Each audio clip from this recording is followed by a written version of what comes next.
Bonjour à tous. Donc nous allons dans cette série de vidéos s'attaquer au premier, j'ai envie de dire, des deux gros morceaux du cours de thermodynamique de première année.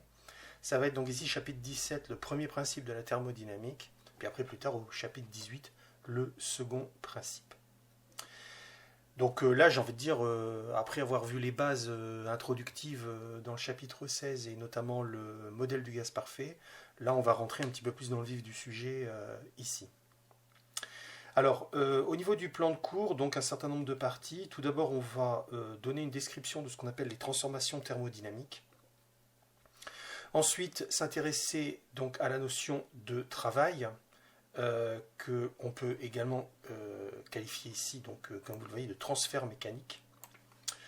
Puis ensuite, on parlera donc de transfert thermique, de l'énoncé du premier principe de la thermodynamique proprement dit, et ensuite de quelques applications dans notamment le cas du gaz parfait et dans le cas de ce que l'on appelle des détentes.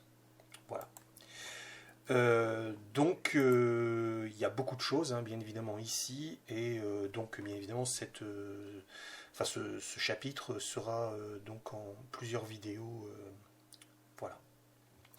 Alors on y va. Donc tout d'abord une petite introduction là ici. Alors on vous dit que une étude énergétique, en fait, a pour but, si vous voulez, de mettre en évidence les échanges, en fait, d'énergie qui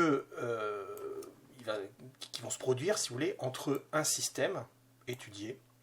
Alors on verra que très souvent on s'intéressera à un gaz et dans le modèle du gaz parfait, mais ce n'est pas une obligation, hein, c'est tout à fait généralisable à tout type de système, et le milieu extérieur. Donc quand on dit qu'on fait une étude énergétique, eh bien on étudie donc les échanges d'énergie entre le système étudié donc, et le milieu extérieur.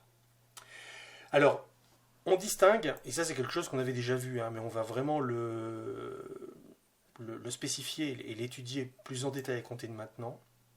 On distingue deux types, en fait, hein, comme vous le voyez ici, d'échanges d'énergie. Vous avez tout d'abord donc ce qu'on appelle le transfert mécanique, d'accord ? Et le transfert donc d'énergie de façon mécanique, eh bien c'est concrètement ce que l'on appelle le travail, d'accord ? Donc on avait déjà dit hein, que le travail en fait c'est pas une forme d'énergie si je puis dire hein, en tant que tel, c'est tout simplement un mode de transfert d'énergie. Et on l'appelle ici donc transfert mécanique parce qu'on sait bien évidemment que le travail c'est celui donc des forces et notamment, bien sûr, des forces de pression. Alors, nous, dans ce que l'on verra, bien évidemment, dans toute cette partie, c'est pratiquement exclusivement que le travail ou les travaux, parce que parfois il peut y en avoir plusieurs, des forces de pression. Parce que, comme je l'ai dit un petit peu avant, on va surtout travailler donc, sur des systèmes qui sont des gaz, hein, en fait. Hein, voilà. Alors, ça c'est le premier type de transfert hein, d'énergie, donc le transfert mécanique, transfert par travail, essentiellement donc des forces de pression pour nous. Et puis après l'autre, eh bien, c'est ce que l'on appelle le transfert thermique.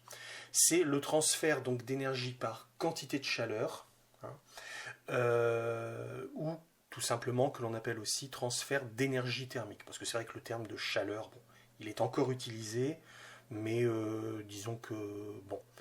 Le terme en toute rigueur le plus approprié, c'est énergie thermique.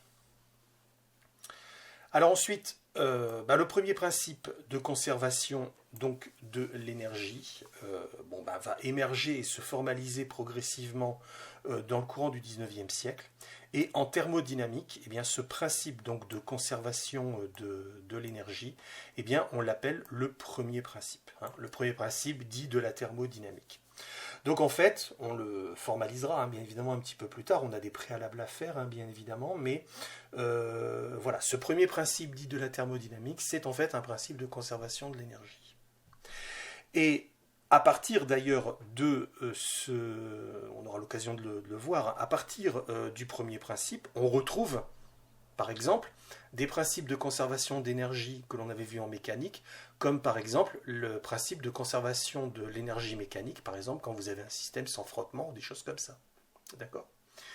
Voilà, donc autrement dit, ce qui avait été vu dans la partie de mécanique à cette occasion-là, eh bien, ce sont en fait des cas particuliers, on pourrait dire, finalement, du premier principe ici de la thermodynamique. Alors parfois on ne dit pas toujours premier principe de la thermodynamique, idem d'ailleurs pour le second principe que l'on verra dans le futur chapitre. Généralement on dit toujours premier principe, second principe. Donc quand je parlerai bien évidemment à l'avenir du premier principe, du second principe, il faudra savoir bien évidemment que c'est de la thermodynamique. Alors, les transformations donc thermodynamiques. On vous dit ici donc la transformation réversible ou transformation dite quasi-statique. Alors, dans les différentes transformations physiques ou chimiques étudiées, il y a, on va dire, différents types ou différentes catégories de transformations.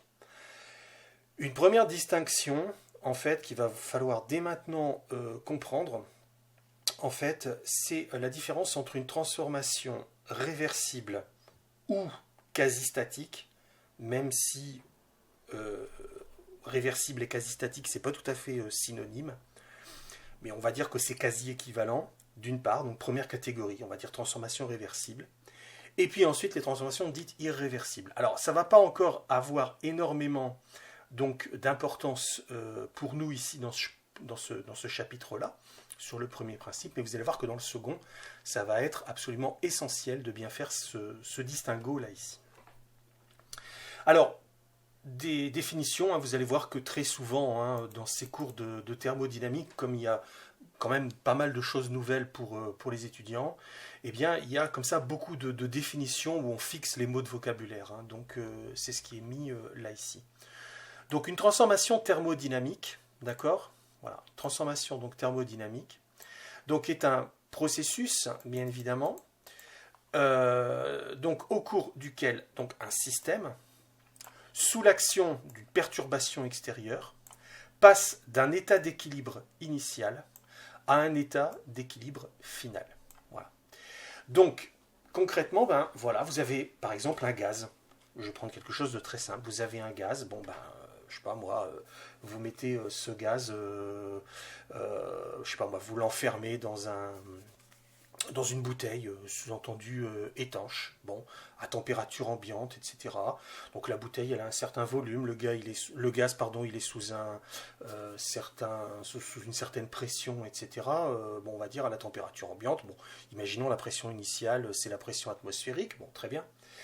Et puis, ce gaz, vous le chauffez. Alors on va s'apercevoir, mais évidemment dans ce cas que, c'est l'équation d'état des gaz parfait qui va nous le dire, hein, bien évidemment, qu'il va y avoir en fait une augmentation de la pression à l'intérieur, etc. Mais vous êtes bien d'accord que le fait ici de chauffer ce gaz va provoquer donc une perturbation, si vous voulez, sur le gaz. C'est-à-dire que l'apport d'énergie thermique extérieure du fait du chauffage va ici donc modifier l'état d'équilibre initial de ce gaz qui était, j'ai envie de dire, bien gentiment à la pression atmosphérique standard. Et quand vous allez arrêter le chauffage, en tout cas pendant un certain laps de temps, parce qu'après on se doute bien qu'il va refroidir, eh bien vous allez donc arriver ici à un état d'équilibre final. D'accord ?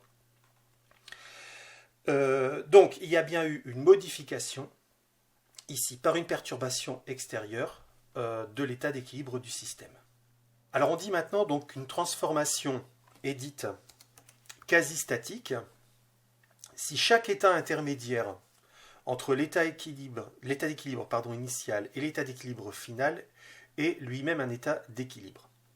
Alors c'est un petit peu particulier cette définition-là, ça veut dire que, supposons dans mon exemple précédent, que je chauffe mon gaz, certes, pour l'amener progressivement à une température, donc mettons il est à 20 degrés température initiale, et puis je le chauffe pour l'amener à une température de, je sais pas moi, 60 degrés par exemple. Bon, là je parle en degrés Celsius, hein, bien évidemment. Plusieurs possibilités s'offrent à moi, ou je chauffe très vite ce gaz, donc par exemple je le mets dans un récipient fermé, je sais pas moi, mettons une cocotte minute ou un truc comme ça, je le chauffe directement sur la plaque chauffante de ma cuisine, bon ok, très bien. Bon là on se doute bien que le chauffage va être extrêmement rapide. Ou alors je peux me dire, je vais le chauffer, mais très très très très très doucement, je vais y apporter l'énergie de manière très douce, si vous voulez. Eh bien dans ce cas, si la transformation se fait de manière lente, voire extrêmement lente, eh bien, je peux dire que tous les petits changements qui vont s'opérer pour amener le gaz de la température de 20 degrés Celsius jusqu'à la température 60 degrés Celsius, eh bien, vont constituer en quelque sorte des petites étapes. Et on dit que la transformation est quasi statique si chacune finalement de ces petites étapes, prises les unes à la suite des autres, pourrait être considérée comme un état d'équilibre. C'est-à-dire, en gros, le gaz va se transformer, mais il ne va pas trop s'en apercevoir, si vous me permettez cette expression là, ici.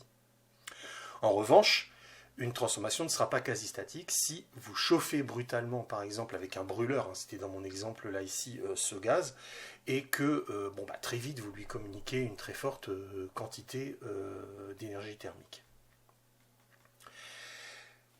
Voilà, donc transformation quasi statique, c'est ça que ça veut dire. C'est en fait une transformation en fait, qui se fait tellement lentement qu'on peut considérer à chaque étape qu'on a un système en équilibre. Enfin, une transformation est dite ici réversible, donc une transformation est dite réversible si chaque état intermédiaire, d'accord, entre bien évidemment l'état d'équilibre initial et l'état d'équilibre final est lui-même un état d'équilibre infiniment voisin du précédent. Bon, alors, ça c'est bien, seulement c'est quelque chose, si vous voulez, qui est assez difficile à percevoir là ici. Disons que, pour être très clair, une transformation est dite réversible si vous avez le moyen partant du premier état initial, après la transformation, donc vous avez le moyen de pouvoir y revenir à l'identique. Dans mon exemple que je viens de citer avant, cette transformation ici serait réversible pour une raison très simple, c'est que, a priori, vous chauffez le gaz, bon, très bien, vous allez augmenter sa température, vous arrêtez le chauffage, le gaz va se refroidir, d'accord, et va revenir finalement dans son état rigoureusement identique à ce qu'il était au départ. Donc, dans cet exemple que je viens de citer là ici, eh bien, j'ai une transformation réversible. En revanche, si vous faites une transformation chimique, par exemple, même si c'est une transformation qui conduit à ce qu'on appelle en chimie un équilibre, d'accord ? Donc ça veut dire que là, par exemple, il faudra faire très très attention. Il ne faut absolument pas confondre, par exemple, les termes de réaction ou de transformation, si vous voulez, réversible ou irréversible, avec, par exemple, en chimie, les notions de réaction totale ou d'équilibre chimique. Ça n'a absolument rien à voir. Si vous faites une transformation chimique, qu'elle soit totale, comme on dit en chimie, ou qu'elle soit, entre guillemets, partielle, c'est-à-dire qu'elle conduise à un équilibre chimique, dans tous les cas de figure, ce n'est pas une transformation réversible. Tout simplement parce que vous avez bien opéré une transformation entre les réactifs. D'accord ? Et qu'en aucun cas, vous n'avez la possibilité de revenir, a priori, à vos réactifs tels qu'ils étaient rigoureusement au départ. Bon. Alors, vous avez plein de transformations comme ça. Bon, j'ai envie de dire, c'est tout bête ce que je vais dire là, mais bon, vous prenez des ingrédients, par exemple, pour faire un gâteau, par exemple, c'est une transformation qui est irréversible. Si vous voulez faire un gâteau au chocolat, vous allez prendre par exemple, je sais pas moi, de la farine, du sucre, des œufs, du chocolat, du beurre et des choses comme ça. Bon, vous allez donc en fait avoir vos ingrédients séparés, etc. Une fois que vous aurez fait votre gâteau, que vous l'aurez fait cuire, etc., c'est tout. Vous ne pouvez plus revenir en arrière. D'accord ? Donc là, on parle bien de transformation irréversible dans ce cas-là. Bon, mon exemple est peut-être un petit peu caricatural, mais c'est pour expliciter les choses. Bon, un autre exemple, par exemple, de transformation réversible, c'est si vous faites un changement d'état, par exemple. Donc, vous avez une certaine quantité d'eau, par exemple, vous la vaporisez, bon, en imaginant bien évidemment que vous inventez un dispositif pour récupérer toute la vapeur et qu'il n'y ait pas de perte de matière. Bon, s'il n'y a pas de perte de matière, c'est-à-dire que vous êtes dans un système fermé, si vous voulez, qui n'est pas donc ici un système ouvert, a priori toute la quantité d'eau, vous pouvez très bien dire qu'à un moment donné, si vous arrêtez le chauffage, etc., pour faire la vaporisation, toute cette quantité d'eau peut se reliquéfier, bien évidemment, et revenir donc dans son état initial. Donc là, dans ces cas-là, vous avez donc une transformation réversible. Bon voilà, je ne vais pas aller beaucoup plus loin là ici, mais c'était pour expliquer donc un petit peu ces nuances de langage là ici. Mais ça va avoir de l'importance, bien évidemment, pour la suite, comme vous le verrez. Alors, on vous dit, donc, en modifiant de manière infinitésimale une contrainte extérieure, on peut inverser le sens d'évolution de la transformation. Alors, les transformations inverses suivent alors la même succession d'états que le chemin direct. Ça, c'est quand on a une transformation donc dite réversible. Alors, dans une transformation réversible, les paramètres d'état, c'est-à-dire la température, la pression, le volume, sont définis à chaque instant, bien évidemment, et varient donc continuellement. Alors, la transformation réversible, c'est un modèle idéal qui n'a pas tout à fait de réalité physique, sauf comment dirais-je, cas particuliers, je viens d'en citer quelques-uns là ici avant, mais d'une manière générale, la transformation réversible, là aussi, c'est un modèle idéal. Alors cependant, donc, ce modèle est extrêmement utile, car il permet d'étudier des transformations théoriques sur lesquelles la variation donc, de fonction d'état sera à ce moment-là facile à calculer. Donc en fait, qu'est-ce que ça veut dire ça? Ça veut dire que parfois, quand on a une transformation qui en fait est irréversible, très souvent on s'aperçoit que si on veut étudier directement l'évolution des grandeurs d'état, on verra bien évidemment, et des fonctions d'état qui vont arriver après, si on veut donc étudier directement la transformation, assez souvent c'est très compliqué si vous voulez. Mais comme ce sont des fonctions d'état, c'est-à-dire qu'ils ne dépendent que de l'état initial et de l'état final, on peut imaginer un autre chemin qui lui sera beaucoup plus simple, qui lui pourra être considéré comme une transformation qui serait dans ce cas-là réversible, et à ce moment-là, ce serait beaucoup plus facile de l'étudier dans ce sens-là. Alors je ne vais pas aller beaucoup plus loin là ici, on le verra bien évidemment à travers les différents exercices. Alors on vous dit que le phénomène d'irréversibilité sera étudié donc dans le chapitre suivant et résulte donc d'une évolution spontanée donc à sens unique des systèmes physiques. Alors, les transformations donc particulières. Donc là, il y a un certain nombre de transformations absolument capitales à connaître et pour lesquelles notamment on va pas mal travailler ensuite dans les exercices enfin voilà, qu'il faut vraiment connaître dans leur description, notamment dans le cas des gaz parfaits. Alors on vous dit les transformations thermodynamiques réelles et complexes peuvent être décomposées en une succession de transformations élémentaires permettant de faire des calculs de transfert d'énergie mécanique ou thermique. Voilà. Donc ça reprend un petit peu ce que je disais avant. Souvent les transformations réelles sont assez complexes, mais on peut les décomposer ou en tout cas les étudier étape par étape en une succession de petites transformations, je dirais, les unes à la suite des autres. Dites donc transformations élémentaires, mais pour lesquelles les calculs à chaque étape sont plus simples. Alors parfois ça peut être plus long à calculer, parce qu'il peut y avoir plusieurs étapes, mais on préfère finalement avoir plusieurs étapes plus faciles à chaque étape donc de calculer, d'exprimer par par les lois physiques, plutôt qu'une seule étape, mais qui elle est beaucoup plus complexe. Et pour lequel parfois on est vite bloqué à pouvoir même exprimer quelque équation que ce soit. Alors certaines de ces transformations, c'est ce que l'on verra, seront nécessairement réversibles, c'est ce qui est dit donc ici à la fin. Alors, comme je le disais, les transformations qu'on va surtout, sur lesquelles on va surtout travailler, c'est les transformations donc, sur les gaz et se limiter principalement aux gaz parfaits. Alors là, vous en avez 4 qui sont décrites là ici et qu'il faut bien connaître et surtout pour lesquelles il ne faudra pas, je dirais, confondre en termes de définition, si vous voulez. Il ne faudra pas confondre les notions là ici.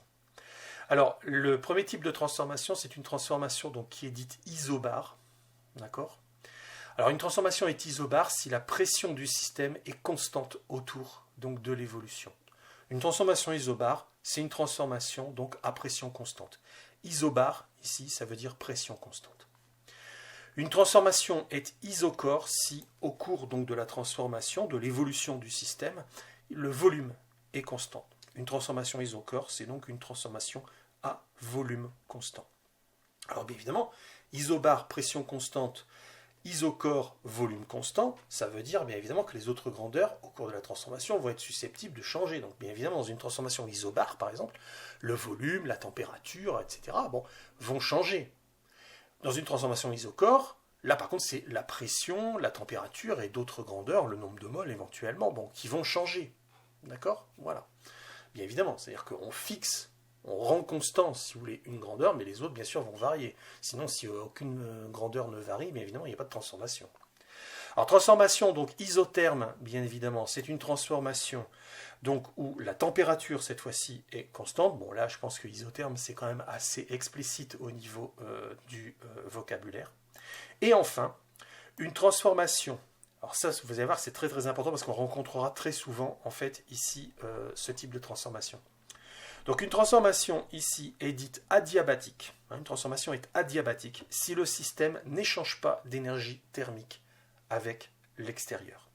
Donc autrement dit, un système qui évolue sans échange de chaleur, c'est-à-dire sans transfert thermique, d'accord, il est thermiquement isolé. Je n'ai pas dit qu'il était isolé tout court, parce que je rappelle qu'un système isolé tout court, c'est un système qui n'échange aucune énergie, si vous voulez, avec l'extérieur. Mais en tout cas, il est au moins thermiquement isolé, c'est-à-dire qu'il n'y a pas d'échange de chaleur avec l'extérieur. Il peut éventuellement y avoir un échange par travail, mais pas d'échange, donc ici, de chaleur, d'échange d'énergie thermique. Eh bien, on dit dans ces cas-là que la transformation est adiabatique. Alors, il faudra faire très très attention, parce qu'en fait, une transformation adiabatique, c'est pas la même chose qu'une transformation isotherme. Isotherme, même température, d'accord, c'est température constante, et adiabatique, sans échange de chaleur.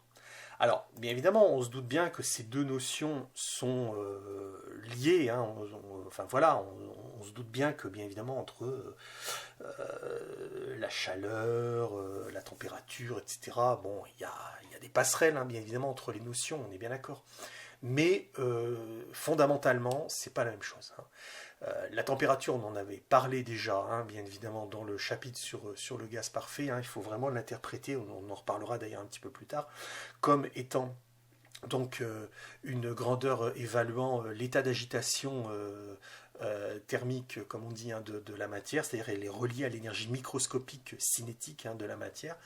La température, en fait, c'est ça.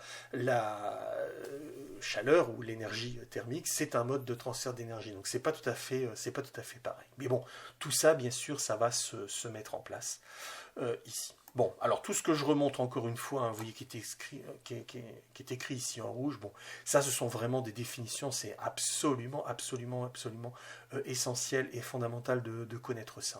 Transformation isobare, isocore, isotherme et adiabatique, là il faut connaître absolument.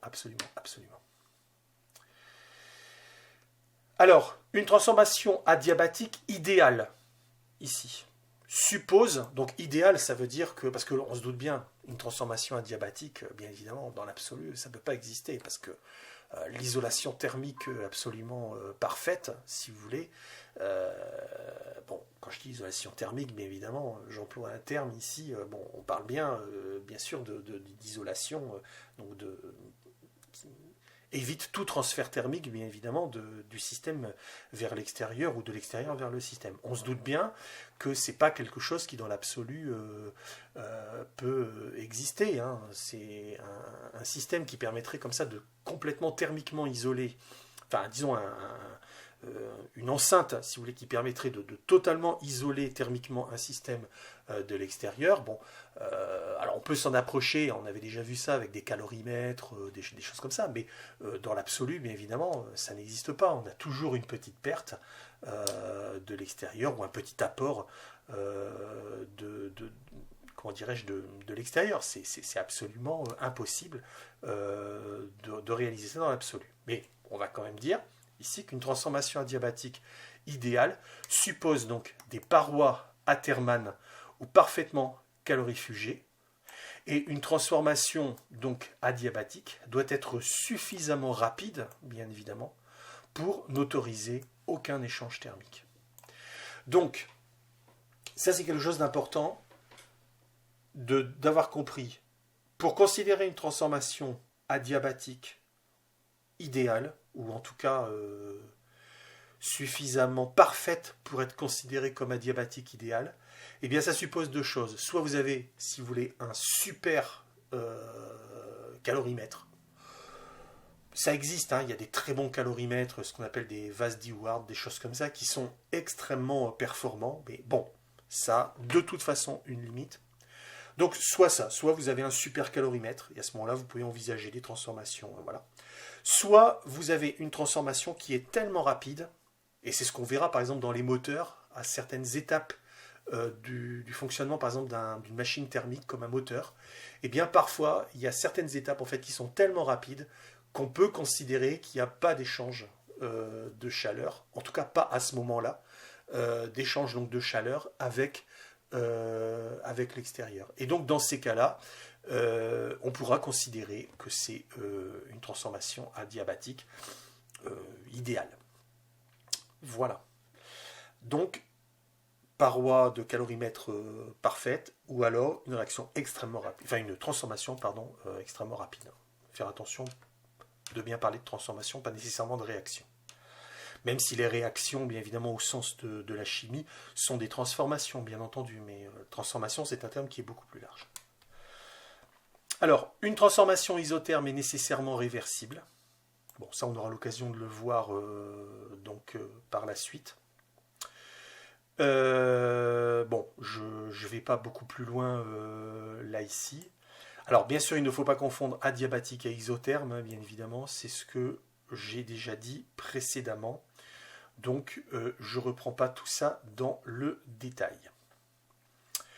Alors, j'avance un petit peu là ici. En termes donc de définition, on vous dit donc qu'une évolution d'un système est monobar. Alors là aussi, vous voyez, puis après il y aura monotherme. Alors il faudra faire aussi attention de ne pas confondre par exemple monobar avec isobar ou monotherme avec isotherme. C'est pas tout à fait pareil, on va essayer de comprendre. Donc une évolution est monobar si la pression exercée par le milieu extérieur sur le système est constante et uniforme au cours bien sûr de la transformation. Donc une transformation isobar, c'est une transformation où la pression est constante partout. D'accord ? Monobar, c'est s'il y a une pression qui s'exerce, mais qui vient de l'extérieur. Et bien évidemment que l'on suppose constante, donc, et uniforme. Une transformation, cette fois-ci, comme vous le voyez ici, monotherme, ou une évolution de transformation sera considérée comme monotherme, si la température, ici, du milieu extérieur est constante et uniforme au cours de la transformation. D'accord ? Voilà. Donc par exemple, si vous faites une transformation, par exemple, je reprends mon gaz que vous avez chauffé tout à l'heure. Bon, une fois que votre gaz sera chaud, s'il n'est pas dans un calorimètre, s'il est simplement, je parlais tout à l'heure, dans une cocotte minute, automatiquement, vous vous doutez bien qu'il va y avoir des échanges entre ce système dans la cocotte minute là, et puis le milieu extérieur, bien évidemment. Alors le milieu extérieur, finalement, c'est toute la pièce, c'est l'air ambiant, etc. Il est à une température, et ce système est tellement grand, si vous voulez, qu'on peut le considérer comme étant ici une température constante. Voilà. Donc dans ces cas-là, on a un exemple de température de milieu extérieur qui est constante et uniforme. Quand vous avez un système comme ça qui maintient, je dirais, sa température constante et uniforme, on parle de thermostat. On aura l'occasion d'en parler après. Alors, maintenant, on va voir une notion importante, donc qu'on appelle ici les diagrammes de Clapeyron, en fait. Alors, les diagrammes de Clapeyron, on va très très souvent les utiliser. Diagrammes de Clapeyron, bon, certains disent aussi diagramme de Watt. Bon, il y a pas énormément de différence, on va dire, entre les deux notions, puisque c'est une représentation qui est à peu près la même partout. Mais bon, si parfois dans certains exercices que vous pouvez trouver, on vous parle de diagramme de Watt, bon, dites-vous que diagramme de Watt, diagramme de Clapeyron, c'est quasiment la même chose. Alors en fait, c'est un diagramme, ici, vous voyez, un diagramme de Clapeyron, c'est un diagramme qui donne l'évolution de la pression en fonction du volume pour une transformation donnée. Donc, voilà, il y a une transformation, alors monotherme, isotherme, isobar, isotherme, adiabatique, etc. On va voir après, hein, bien évidemment. Eh bien, comment je peux voilà, visualiser ça, me représenter ça dans un diagramme. Bon, alors le diagramme de Clapeyron, mais il existe d'autres types de diagrammes. Hein. Le diagramme de Clapeyron, c'est un diagramme qui représente, donc en ordonnée, vous allez le voir après, donc la pression, en fonction du volume, donc en abscisse, toujours. Alors, une transformation isobare. Ben, une transformation, donc, isobare, qu'est-ce que ça dit? Ben, dans mon diagramme de Clapeyron, vous voyez ici qu'on a représenté en ordonnée la pression, en abscisse, le volume. On a dit juste avant qu'une transformation isobare, c'est une transformation donc, qui, à tout instant, se fait à pression constante. Bon, ben, si elle se fait à pression constante, ça veut donc dire que dans le diagramme de Clapeyron, eh bien, la pression, vous voyez, a toujours la même valeur. Ce sera donc ici représenté par un segment de droite horizontal. Donc, le volume, bien évidemment, va changer, la température également, d'accord, mais de telle manière à ce que la pression soit constante.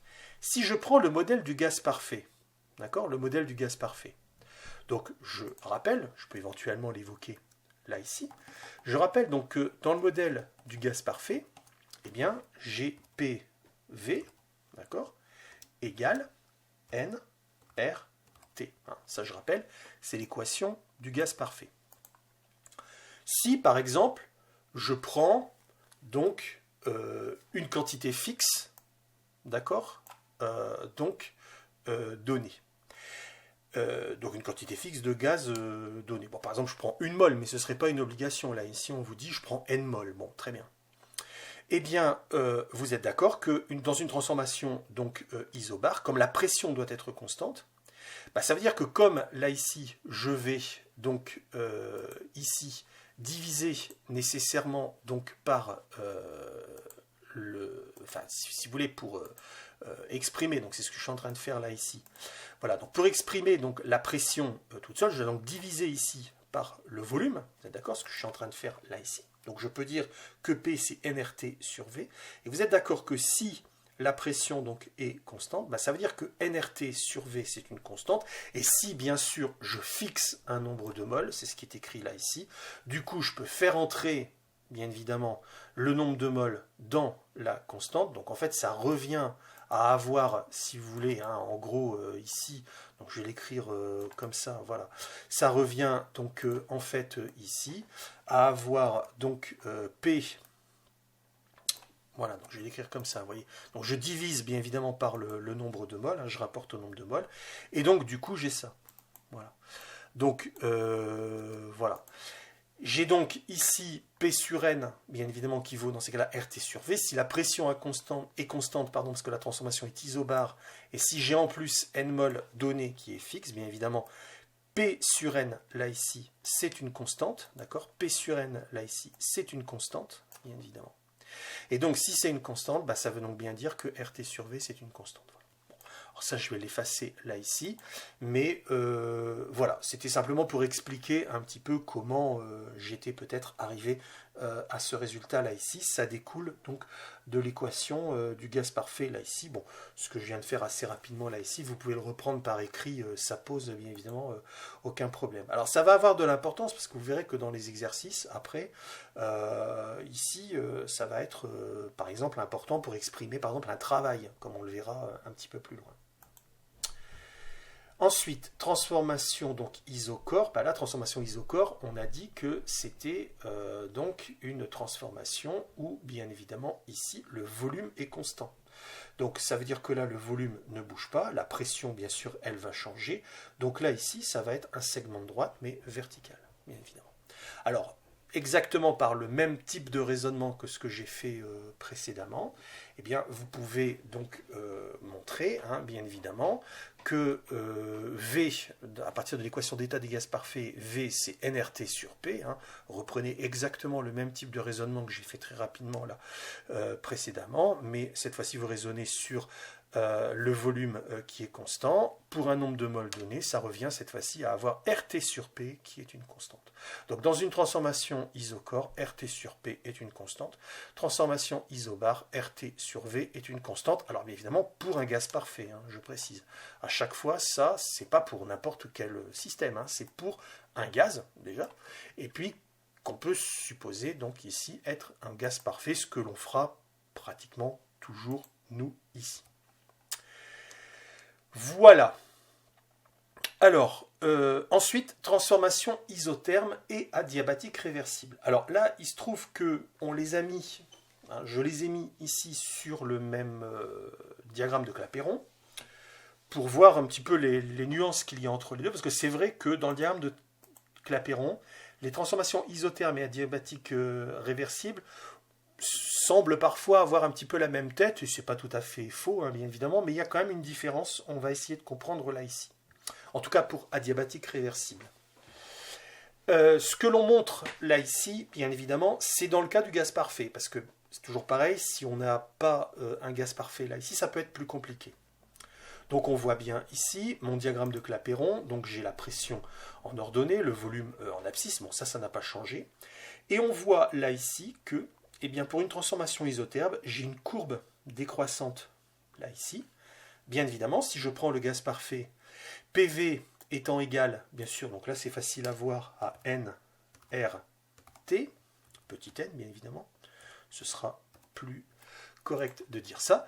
Bien évidemment, si la température est constante pour, bien sûr, un nombre de moles donné là ici, ben, j'ai forcément tout ce terme, nRT qui est une constante, j'ai donc bien PV égale constante. Bon, là, j'ai déjà eu l'occasion de le dire, je retrouve quoi, en fait? Ben, pour un gaz, je retrouve ce que vous appeliez au collège, enfin peut-être pas au collège, mais au lycée, la loi de Mariotte. D'accord? Donc la loi de Mariotte, c'est PV égale constante. Ben oui, vous avez des transformations où il n'y a que variation du volume et de la pression l'un par rapport à l'autre, la température ne change pas. Ben on a PV égale constante, en tout cas pour le gaz parfait. Alors, bien évidemment, ici, est-ce que vous êtes d'accord que, alors je peux éventuellement refaire mon petit truc comme j'avais fait tout à l'heure, voilà, je vais remettre ici en équation, donc il ne veut pas, donc tant pis, je vais le faire comme ça, voilà. Donc, supposons là ici que, voilà, je me mette là comme ça, voilà. Je considère donc, voilà, j'ai donc ma constante qui est là ici, et que, supposons maintenant que je divise donc par le volume, d'accord? Donc j'avais PV égale constante, donc je divise par le volume. Je vais donc avoir ici, vous êtes bien d'accord, P égale constante sur V.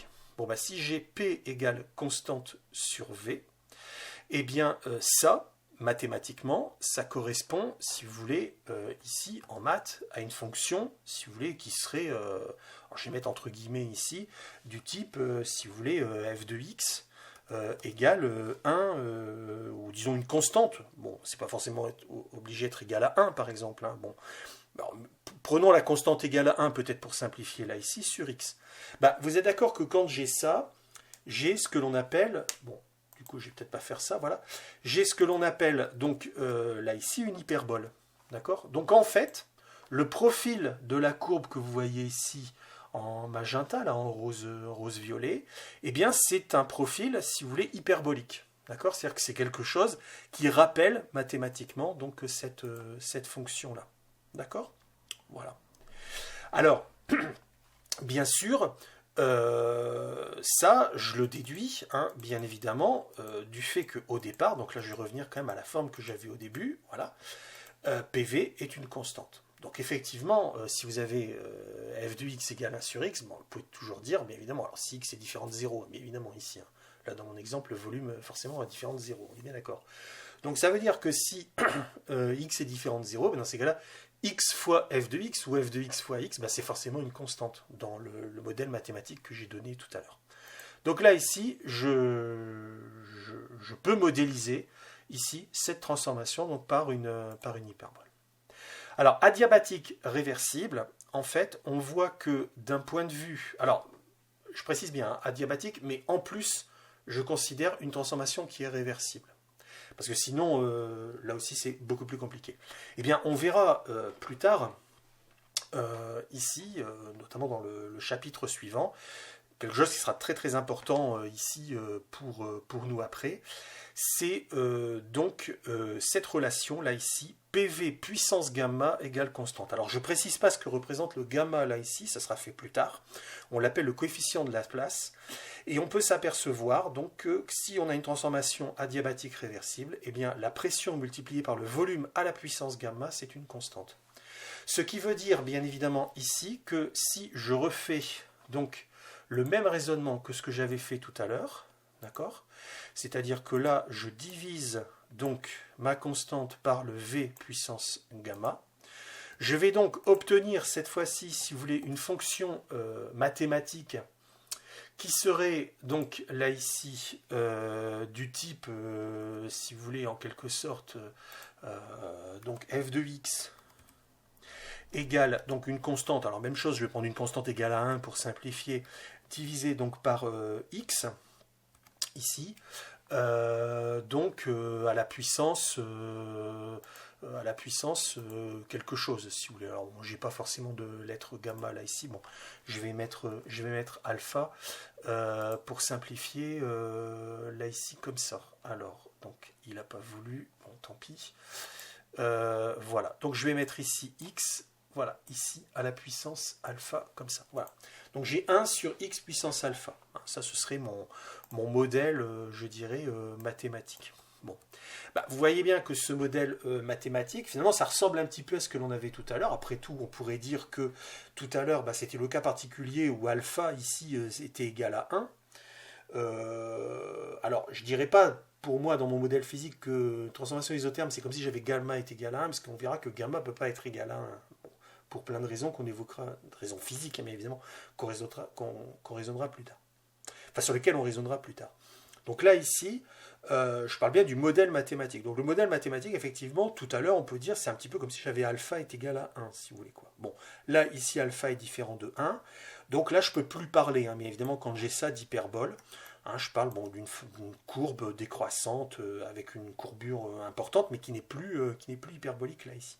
La conséquence, par contre, du fait d'avoir une puissance là ici, finalement supérieure à 1, c'est qu'en fait la fonction mathématiquement, elle va décroître, mais évidemment, comme tout à l'heure, mais elle va décroître beaucoup plus vite, si je puis dire.